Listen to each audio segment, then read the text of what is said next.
Vamos lá. Esperar um pouquinho, né? 7:01 agora. Vamos esperar uns 2, 3 minutinhos. O tempo da turminha entrar. E a gente começa a nossa aulinha de hoje.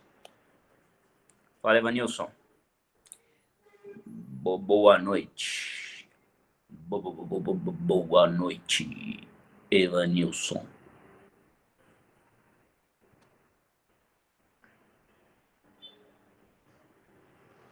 Aí, o Max, eu acho que o Max e o Evanilson vêm para a aula junto, mesmo virtualmente.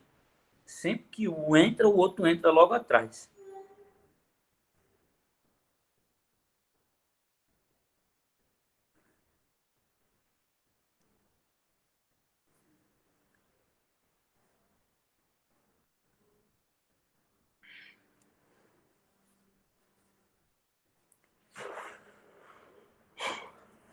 Vamos lá?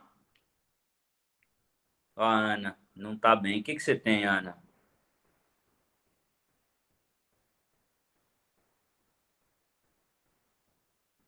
O que tá rolando aí?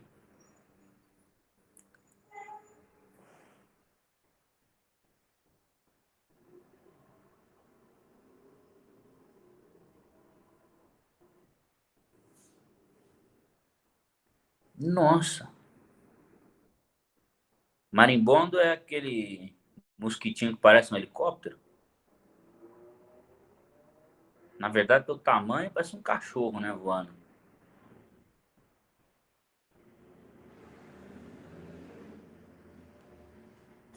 Tá aí.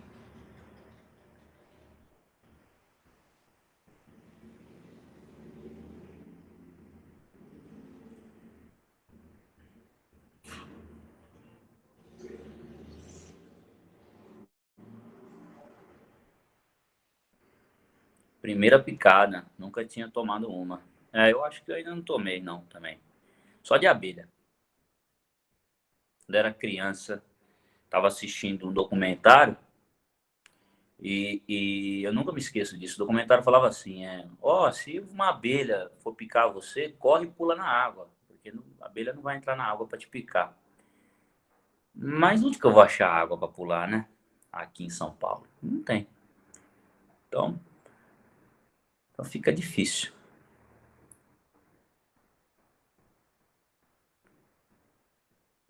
Mas se você for ser picado por uma abelha, pula na água. Dá certo. Vamos começar?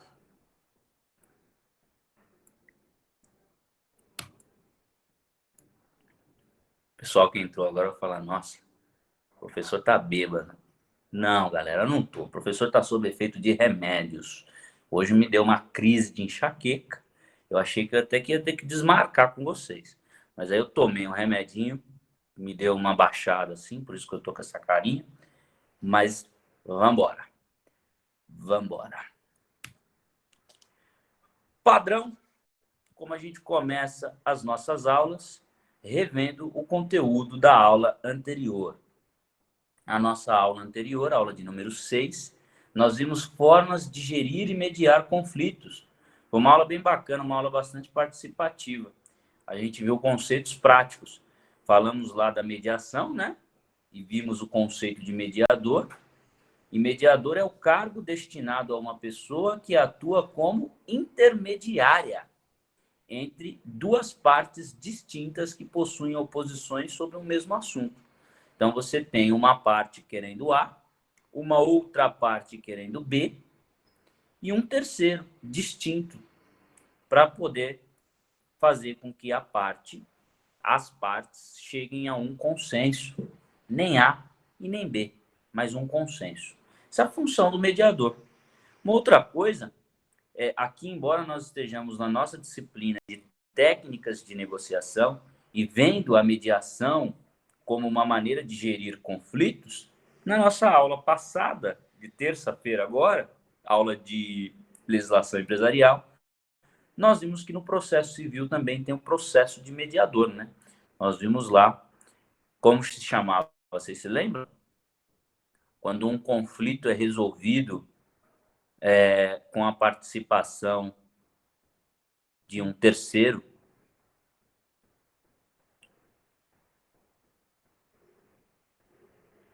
Não se lembram. Heterocomposição. Composição é acordo. Hétero é diferente. Precisa de alguém diferente para promover o acordo. Legal? Legal. PNL, assunto aí que a nossa querida Ruth estava bastante empolgada. A gente engatou aí na aula passada falando da PNL. É a ciência que estuda as relações interpessoais, relações entre pessoas, com base no quê? Em uma comunicação subliminar. A comunicação subliminar é aquela comunicação mente a mente. É uma comunicação essencialmente não verbal. Aquela comunicação em que você transmite uma mensagem por meio de sinais, por meio de elementos ocultos. E a gente deu alguns exemplos. E, por fim, a gente fechou a nossa aulinha falando das formas de mediação.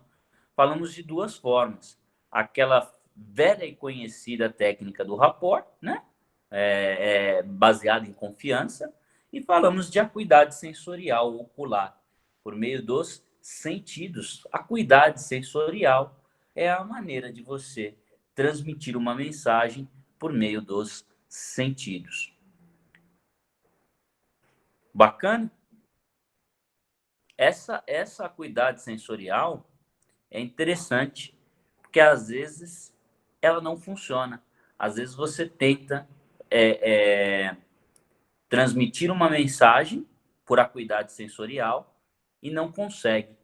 Eu estava, faz um dia, dois, essa semana, estava de bobeira aqui, a televisão estava ligada e estava passando aquela série Todo Mundo Odeia o Chris. Vocês conhecem essa série? É antiga, né? Vocês devem conhecer. E o episódio que estava passando, eu vou falar, talvez vocês saibam e lembrem. É um episódio lá que a Rochelle, que é a mãe do Chris, quer vender produtos de beleza, produtos Ivone. Aí ela quer o sisteminha da pirâmide.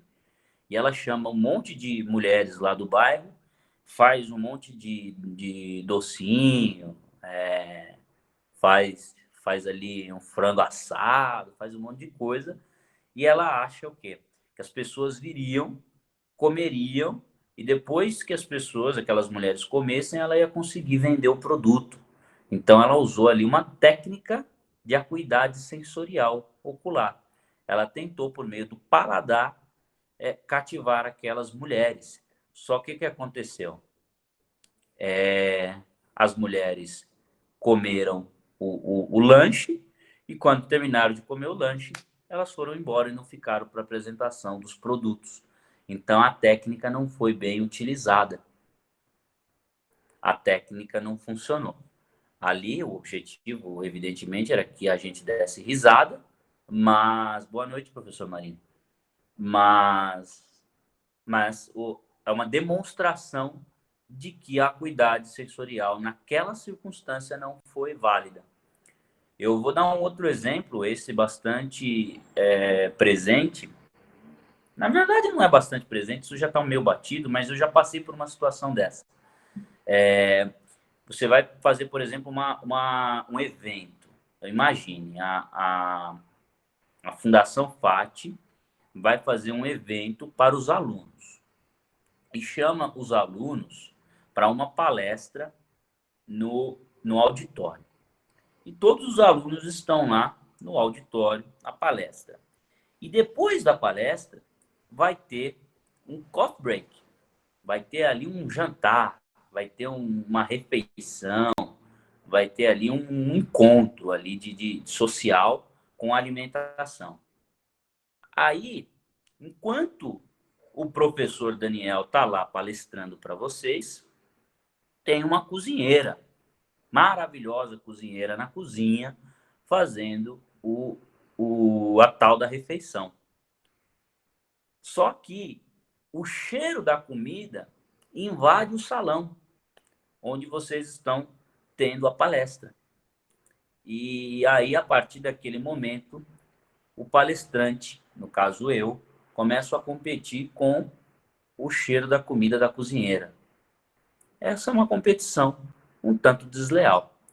Evidentemente, neste exato momento, eu terei perdido vocês e vocês estarão concentrados na, na no cheiro da comida. Bom, essa é uma forma também de acuidade sensorial em que não funciona. A ideia era que vocês tivessem uma palestra, no final fizessem uma refeição e aquela refeição selasse a palestra. Seria uma coisa mais ou menos assim. 5 anos depois, a Ruth encontra com o Lucas e fala assim, nossa, você lembra daquela palestra do professor naquele dia? Eu nem lembro que dia, mas você lembra daquela palestra? E o Lucas falaria para a Ruth assim, nossa, lembro. Inclusive, depois da palestra, a gente comeu aquele bobó de camarão maravilhoso. Ah, é verdade, o professor falou sobre isso. Marcou. Então, ali, aquela comida, aquela refeição, teria sido uma marca de acuidade sensorial para selar aquele evento, para marcar aquele evento. Só que, se o cheiro da comida, antes de vocês comerem, entrarem o cheiro entrar no salão, você não vai lembrar do que era a palestra, você só vai lembrar da refeição. E, evidentemente, o foco não seria a refeição, seria o conteúdo da palestra. Então, na aula passada, o que nós fizemos? Nós demos vários exemplos de acuidade sensorial que dão certo. E aí eu estava refletindo essa semana e pensei assim, poxa, eu não falei nenhum exemplo de quando a acuidade sensorial é mal utilizada, quando ela não dá certo. E eu pensei isso logo quando eu vi o episódio do Todo Mundo Odeia o Chris. Por isso, então, estou falando isso para vocês, para que vocês saibam que, assim, e isso vale para tudo, tá, moçada? A técnica é boa. Todas as técnicas têm o seu valor. Mas, como nós ficamos 3 aulas falando de técnicas de negociação, a gente ficou 3 aulas batendo num ponto chamado estratégia, planejamento. A Ana até brincou com a gente lá com o filme do Tropa de Elite, né? Estratégia do grego, do francês, do italiano. E, e a ideia que eu queria transmitir para vocês é essa. Você precisa, mais do que a técnica, você precisa de uma inteligência por trás da técnica. Você precisa de uma estratégia. Porque se você utilizar a técnica, como nesses 2 exemplos que eu dei, o exemplo da palestra e o exemplo da Rochelle, você vai ver que a técnica foi usada, mas ela não produziu efeito porque ela não foi usada com inteligência, ela não foi utilizada com estratégia. Então é válido, antes de sair aplicando as técnicas que a gente aprende, você perceber se essa técnica é a melhor técnica a ser utilizada e se essa técnica está sendo aplicada da maneira correta. Porque às vezes a técnica até é boa e se encaixa, mas está de uma maneira errada. Por exemplo, nesse caso, fantástico fazer uma janta depois de uma palestra, mas se a cozinha fica do lado do auditório, aí já não funciona, já não fica legal. Nos grandes hotéis, a cozinha fica longe do auditório, exatamente por isso, para que não haja coisas dessa natureza. E olha só como a nossa disciplina tem uma extensão gigantesca. Às vezes a gente aprende alguma coisa e fica preocupado, né? Deve ser uma preocupação de vocês, porque eu tinha essa preocupação quando eu era acadêmico de direito, quando eu estava na faculdade, eu tinha essa preocupação. Poxa, estou aprendendo tanta coisa, mas será que eu vou usar? Será que eu vou conseguir usar tudo isso que eu estou aprendendo? E, e isso é uma coisa que não deve preocupar vocês, porque a extensão daquilo que a gente aprende é muito grande. E sempre vai dar para vocês aplicarem. Por exemplo, nesse exemplo que eu dei, você tendo esse conhecimento, se você é gerente de um hotel, você já fala, olha, a cozinha não pode ficar do lado do auditório. Poxa, mas por quê? Pô, porque uma vez eu fiz um curso técnico, eu aprendi. Olha como você resgata. É dar uma viajada? É dar uma viajada. Mas a gente não sabe o dia de amanhã e o que a vida separa para nós. É possível que em algum momento, num ambiente totalmente diferente daqui, esses conteúdos sejam válidos para vocês. Bacana? Legal? Vamos para a aula de hoje? Ó, 7h15. Vamos embora, né? O que nós vamos falar hoje, turma? Variáveis no processo de tomada de decisão. Hoje a nossa aula é uma aula interessante, uma aula prática. Outra aula prática. Lembrando que semana que vem eu vou interromper o programa, tá? Semana que vem a gente faz uma pausa no programa e vai trabalhar um conteúdo de revisão. Eu falei na terça-feira para vocês que na terça-feira que vem a gente faria uma revisão dos principais pontos que a gente aprendeu em legislação empresarial. O mesmo vale para técnicas de negociação. Na quinta-feira a gente faz um batidão, olhando para trás, e eu espero que vocês separem as dúvidas para que a gente tenha a próxima aula como uma aula de revisão e tira dúvidas. Beleza? Na aula de hoje, o que a gente vai ver? Dicas de negociação para líderes de grupos de trabalho. Essa é uma coisa importante, essa parte. Porque, de alguma forma ou de outra, em algum momento vocês serão líderes. Ah, professor, mas eu sou estagiário. Eu sou assistente do estagiário. Em algum momento da vida de vocês, vocês serão líderes. Não necessariamente serão gerentes, diretores, supervisores. Às vezes isso é só um título. Às vezes isso é só alguma coisa que eles gravam lá na sua carteira de trabalho. Mas com certeza vocês se verão em situações em que, independentemente da posição que vocês ocupem na hierarquia da empresa, vocês terão que liderar. Liderar uma atividade, liderar uma equipe, liderar um projeto, liderar uma pequena operação. Eu tive isso quando fui estagiário, tive isso quando fui assistente, tive isso quando fui analista, tive isso quando fui gerente, e passo por situações assim até hoje, em que às vezes não estou numa posição de liderança da forma como ela se constitui, né? O diretor da empresa, o gerente da empresa, não. Mas às vezes a gente está numa atividade em que é preciso liderar. Por exemplo, aqui agora eu estou dando uma aula, mas de alguma forma eu estou liderando vocês para um projeto de que vocês saiam daqui com mais conhecimento do que vocês entraram. Então vocês entraram com a barrinha de conhecimento assim, vocês têm que sair com um tantinho mais, né? Então eu estou liderando esse projeto, porque sou eu que estou transmitindo esse conhecimento para vocês. Não sou aqui um líder, um gerente, mas olha o que eu estou fazendo. Então, essas dicas que eu vou dar, às vezes você fala assim, ah, não, mas eu não ocupo essa posição, essa parte não é importante. É bastante importante, gostaria que vocês prestassem atenção e, caso tenham dúvidas, tirem as dúvidas, porque com certeza vocês vão se encaixar em alguma dessas situações que eu vou colocar aqui. Depois a gente vai falar de tipos de negociação. Aqui essa nomenclatura tipos de negociação, eu não gosto muito dela, porque a gente já viu isso outras vezes falando de outras coisas, né? O ganha-ganha, o rapport, o ganha-perde, mas aqui a gente vai falar de uma outra tipologia. Então, na verdade, se eu fosse pegar todos os tipos de negociação e colocar numa aula só, possivelmente no final da aula vocês só teriam gravado uma ou duas e o resto ficaria meio confuso, o que é a característica de uma, o que é a característica de outra. Então, o que eu fiz para tentar facilitar? Peguei todos os tipos de negociação e distribuí por todo o programa. Os basilares eu coloquei nas primeiras aulas e os outros eu vou colocando aula a aula. Então, vocês vão ver tipos de negociação. Até na nossa última aula, vocês ainda vão estar vendo tipos de negociação.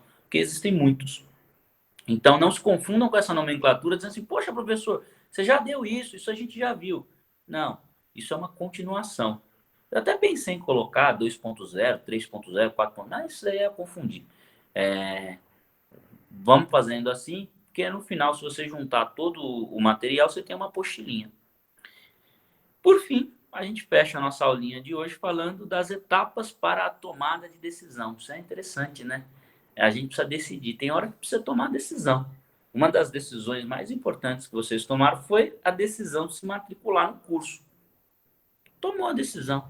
Primeiro, vocês provavelmente tinham um sonho de aprender, um sonho de arrumar um emprego melhor, o sonho de ter uma posição melhor, o sonho de ter mais conhecimento. Vocês tinham um sonho. Em algum momento, vocês sonharam com alguma coisa. Porque é o sonho que movimenta a gente. Se a gente não sonhasse, a gente não faria nada.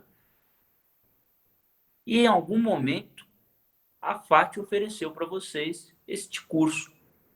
Aí é o quê? É o sonho encontrando a oportunidade. Poxa, professor, eu vou ter que mexer ali no orçamento, vou ter que economizar, vou comer uma pizza a menos, vou fazer isso, vou fazer aquilo. Tudo bem. Algum tipo de sacrifício você tem que fazer. E se você não fizer, é perigoso. Quanto mais sacrifício a gente faz, mais bem focado a gente fica naquela missão. Então, não se sinta desprivilegiado se você estiver fazendo algum sacrifício para manter esse curso. Isso vai ser recompensado, com toda certeza. Eu lembro quando eu fiz faculdade. Nossa, muito sacrifício. Tive que me privar de muitas coisas. Muitas coisas. Mas depois eu acho que... Passar essa moto. Depois eu acho que valeu a pena. Acho não, tenho certeza.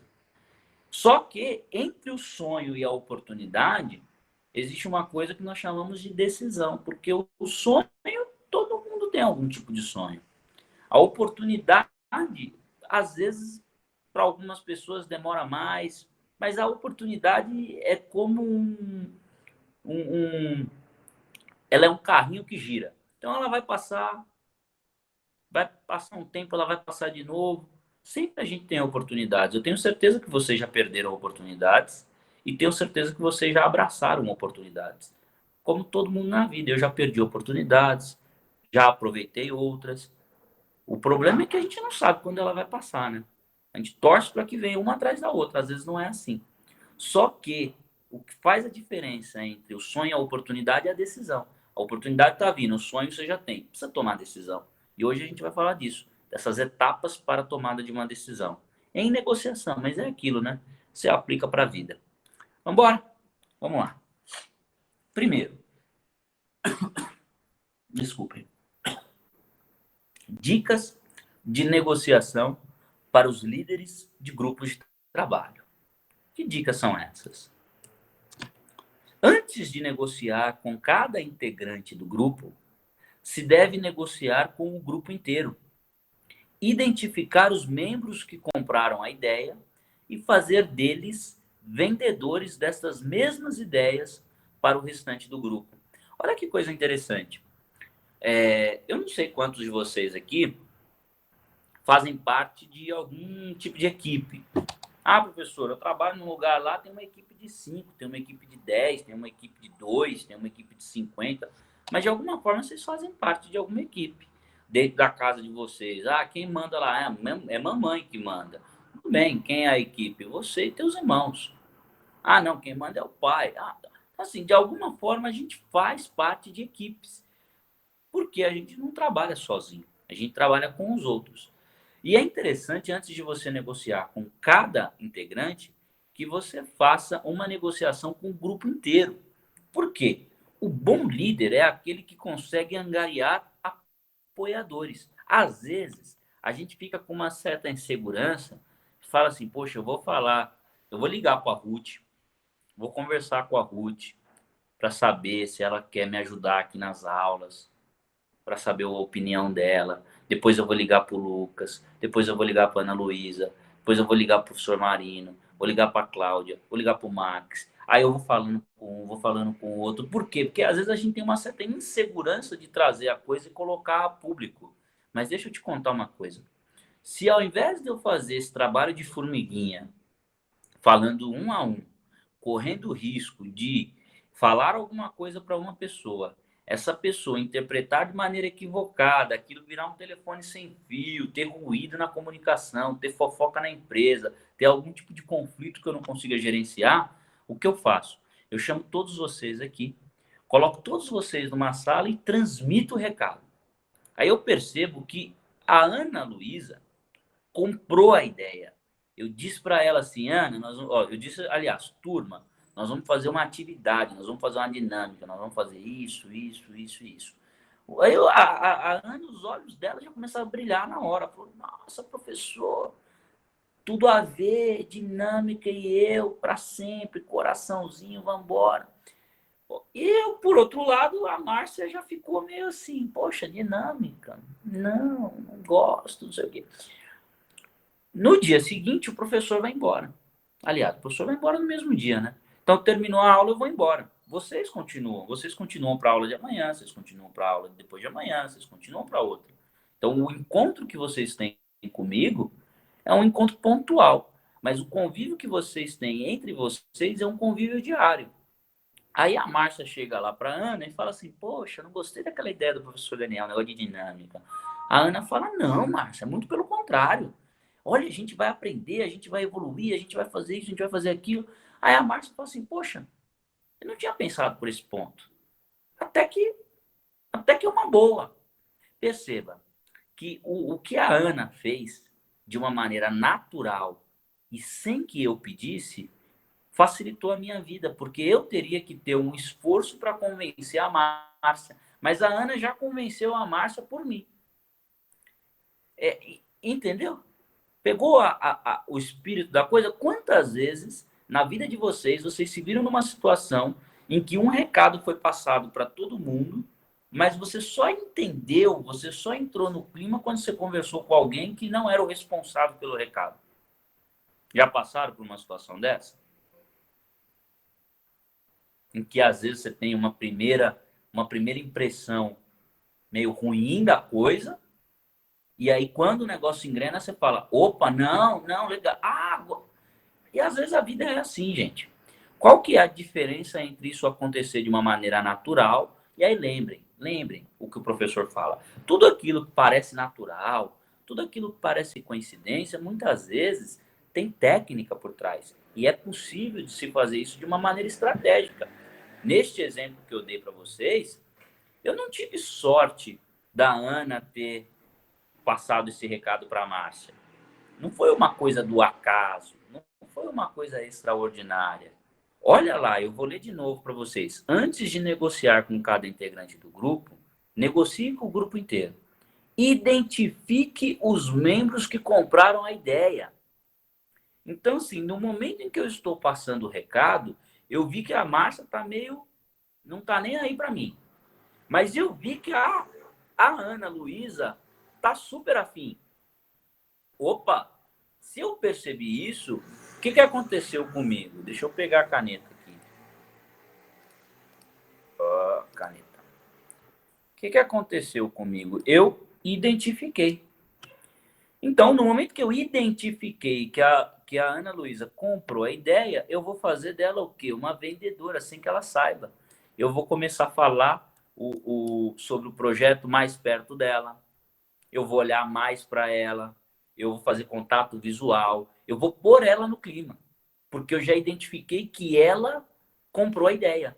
Então, se ela comprou a ideia, é mais fácil vender para ela, que já comprou, do que vender para uma pessoa que tem resistência de comprar. Aí eu vou embora. Quando eu vou embora, é natural, ela virou uma vendedora. Ela tá tão empolgada com aquilo que ela vai querer falar daquilo.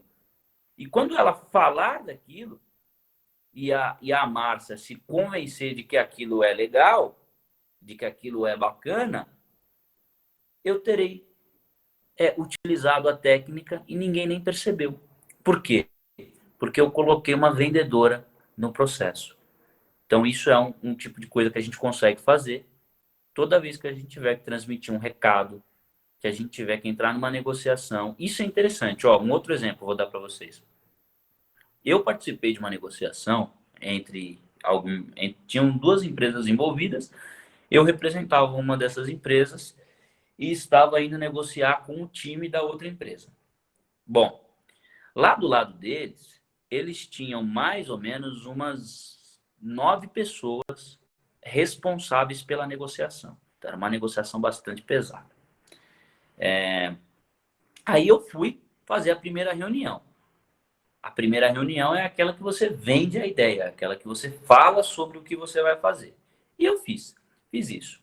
Naquele momento que eu estava falando com cerca de 9 pessoas, eu percebi que um dos rapazes lá, que era um supervisor da operação, eu percebi que ele comprou a ideia. Então, o que eu fiz? Eu falei, bom, eu vou colocar o meu foco nele, porque ele já comprou a ideia. E quem não comprou a ideia, eu faço uma atuação não contra o cara, porque se ele já não comprou a ideia, tudo que eu falar, ele vai caçar um motivo para me contrariar. Ele já está jogando contra, é natural. Então eu não vou atuar diretamente com ele, eu vou atuar com ele por intermédio do amigo dele. Amigo, no caso, colega de trabalho. Eu vou atuar com alguém do time dele. Como assim? A gente brinca, você vai fazer gol de zagueiro. Eu vou falar com aquele rapaz direcionado, direcionei a minha negociação para ele, e ele passou a ser, sem que ele soubesse, um vendedor do meu projeto dentro da empresa dele. Então, ele começou a falar do projeto que a gente estava, naquele momento, negociando, sem que eu estivesse lá. Ou seja, tinha alguém plantando uma sementinha e esse alguém não era eu. E isso era visto com bons olhos, porque é o cliente contratando o teu serviço e não você vendendo o serviço para o cliente. Enfim, essa negociação durou 6 meses, mas ela foi um sucesso, nós levamos. E esse rapaz que tinha comprado a ideia na primeira reunião, ele foi um divisor de águas nesse processo todo, porque eu tenho que dizer assim, que toda vez que eu precisava de algum apoio, ele mesmo interrompia, não, eu concordo, vamos junto e tal. Então isso ajuda quando você conquista o outro lado. Essa é a primeira técnica. Vamos para a segunda. Antes de vender uma ideia, compre de forma segura. Aí aquilo tá batido, né? A gente já ouviu muitas vezes. Poxa, você conseguiria comprar vender alguma coisa que você não compraria? É aquela ideia, né? Imagine que você detesta a bebida alcoólica, você é contra o álcool, o consumo de álcool, e tem que trabalhar numa loja de bebida. Aí o cara chega lá e fala assim, poxa, eu tô em dúvida se eu levo um uísque ou um gin. E você não sabe nem a diferença do que é um uísque e o que é um gin. Para você, os dois é ruim. Os dois você bebe e faz careta. Então vai ser muito difícil de você conseguir vender esse tipo de produto que não está de acordo com a sua ideologia, não está de acordo com aquilo que você acredita. Por isso que nós, vendedores, somos os primeiros compradores. Para você vender alguma coisa, primeiro você tem que comprar. Primeiro você tem que se convencer que aquilo que você está fazendo é bom. É mais ou menos assim. Se eu não acreditasse em nenhuma dessas técnicas, provavelmente a minha aula seria pior. Pior do que ela já é. A minha aula não seria boa. A minha aula seria uma aula que você fala assim, poxa, esse professor está ensinando, mas parece que isso não funciona. Por quê? Porque eu não acredito. No momento em que eu acredito, que eu vivencio, que eu compro a ideia, eu consigo vender ela de uma maneira muito mais segura. Eu consigo passar uma coisa aqui que nós vamos chamar de credibilidade.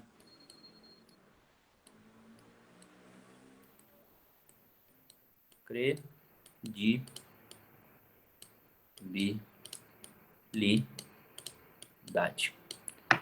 A gente vai ter a tal da credibilidade. Quando você compra a ideia antes de vendê-la, ela passa a incorporar o próprio objeto da negociação no vendedor. Ao negociar com o liderado, então nós estamos falando do líder, começar pela identificação de eventuais objeções, trabalhá-las uma a uma, começando pelas mais simples. Então, assim, toda vez que a gente for falar com alguma pessoa que está sendo liderada por nós, que a gente chama de liderado ou do liderando, a gente tem que perceber que, assim, se tudo que a gente falar, a outra parte aceitar, eu venho aqui e falo 10 coisas, vocês aceitam as 10. Tem alguma coisa errada, porque isso não é comum. Eu falo 10, vocês aceitam duas, fica em dúvida entre três, discorda de uma. Esse é o processo natural. Por quê? As pessoas pensam de maneira diferente. Nem tudo que a gente fala deve ser acatado na sua totalidade. E vocês vão criar uma coisa que nós chamaremos de objeções. E as objeções devem ser trabalhadas uma por uma. Você não pode trabalhar blocos de objeções, porque senão a objeção vai continuar viva. A objeção é um troço que tem que matar. Então você pega ela, foca e mata. Vem para a próxima. Se você acertar um bloco, provavelmente você vai ter um problema. Vou dar um exemplo. Numa venda de produto. Então você está lá vendendo um produto, o sujeito compra, mas ele tem um bloco de objeções. E você atua em cima desse bloco. Isso é um estudo que já foi feito, tá, galera? Você atua em cima desse bloco e sana o bloco. O cara compra e sai. Ele tem 7 dias para se arrepender dessa compra. Ele tem 7 dias ali para desistir. Se você trabalhar as objeções em bloco, o índice de desistência do cara voltar e desfazer o negócio aumenta em mais de 30%. Nossa, por quê? Porque a objeção continua viva. Na verdade, você deu uma desculpa, você saiu ali pela tangente, mas o bloco não resolve a sua vida. O que resolve a sua vida é você matar a objeção por objeção. Então, identifique as objeções. Ah, quantas são? Ah, são 5, são 3, são 10. Ah, legal. Dessas 10, poxa, tem uma aqui que esse cara... Tem hora que você fala, esse cara tem razão. Tá, então essa é mais difícil, deixa para o final. Ah, não, essa daqui está completamente errada, ele não sabe. Ele só está falando isso por falta de conhecimento. Então essa é fácil. E aí você vai matando as objeções, das mais simples para as mais complexas, e sempre se lembrando de fazer uma a uma. Beleza? Identificar as reais motivações de trabalho dos liderados e, antes de partir para a negociação de parte a parte, montar uma estratégia para cada tipo de motivação. Bom, o que é isso? Eu vou fazer um projeto com vocês aqui na sala de aula. E eu vou dizer uma coisa. Isso não está no PowerPoint. Então, se vocês se sentirem confortáveis, anota. É importante. Existe uma coisa no ser humano que a psicologia vai chamar de natureza motivacional. E tem teorias e teorias e teorias e teorias e teorias, mas tem uma teoria que é uma teoria antiga, uma teoria quase que milenar, pelo menos secular ela é, que é uma teoria que se chama teoria da tríplice natureza motivacional. Ou seja, o ser humano vai ser motivado por 3 tipos de coisa. Claro, o mesmo ser humano é motivado pelas 3 coisas, mas existe uma das 3 que se sobressai. Uma dessas 3 fica em evidência. E eu até tenho um teste que eu faço para descobrir a natureza motivacional das pessoas. Se vocês quiserem, se vocês toparem,